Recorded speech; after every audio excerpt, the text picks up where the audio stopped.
Bomani, what do you make of the opportunity that Willie Taggart was given to succeed? Well, it's tricky because those look to be poorly coached teams. Like, the decision to fire Willie Taggart is not something I don't think that anybody who watched that team play would find to be indefensible. It was just a bit jarring to see that happen in the middle of the second year when the week before the athletic director basically intimated that he'd have to be hit by a bus for them to find a new coach. And then the bus apparently was the Miami Hurricanes. Apparently it was orange and green. Now, did he have a chance to succeed? The question, I think, for him is less about whether he had a chance to succeed as much as it was did he demonstrate enough to make it fair for him to make it to a third year. You can make arguments on both sides of that. I just struggle to recall a time that somebody has gotten canned in the middle of the second year like this. Well, when you look at a situation, let's say like Scott Frost, right? Everybody says this is the guy, he's the golden boy. He's 8-13 at Nebraska, 4-5 and 4-5 the last 2 years. He's still there. What do you make of the comparison between the two situations? Well, I think the argument that people make, and it's understandable, is that Scott Frost was a national championship winning quarterback at Nebraska in 1997, so he's going to wind up getting more leeway. But that kind of speaks to what I think is a larger macro level point. The biggest thing that gets people fired is the fact that people want to fire them, right? There is no baseline record at any place that will or will not get you fired, will or will not keep you a job. It comes down to whether or not people want you gone. People don't want Scott Frost to be gone. People have wanted Willie Taggart to be gone pretty loudly, and it didn't take long before they reached that conclusion. And so what happens is when you have that desire to find a reason to fire somebody, it ain't hard to come up with it. They found it with Taggart. He made it easy in that regard. It just seemed to be a level of impatience that seemed a little bit more uncommon than we have seen across the board. Is the wanting you gone different in your mind for black coaches as it is to their counterparts?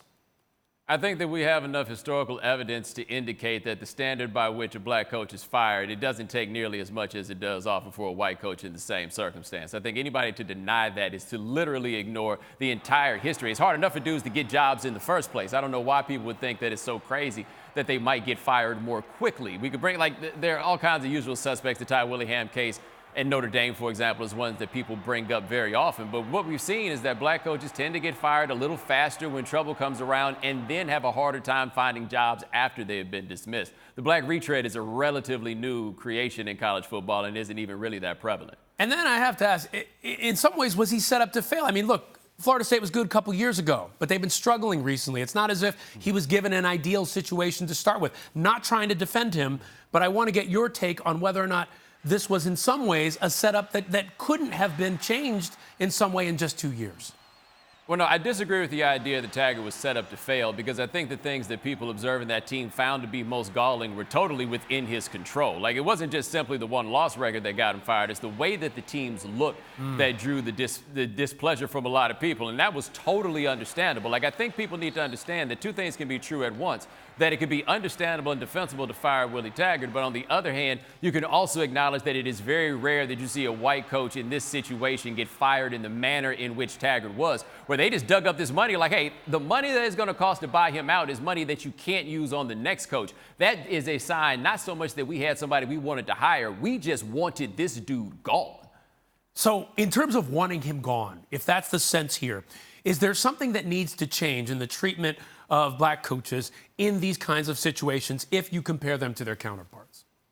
Well, the problem that you're always going to have with decisions involving coaches, no matter what, is that you're passing the hat and getting the money from boosters to make this happen. Those guys are not required to be rational. They're only required to be rich. And so if you want the rich person's money, you got to kind of ride along with whatever the rich person says very often in these cases. And so I don't know what level of oversight is going to create a change as long as that is the condition that exists.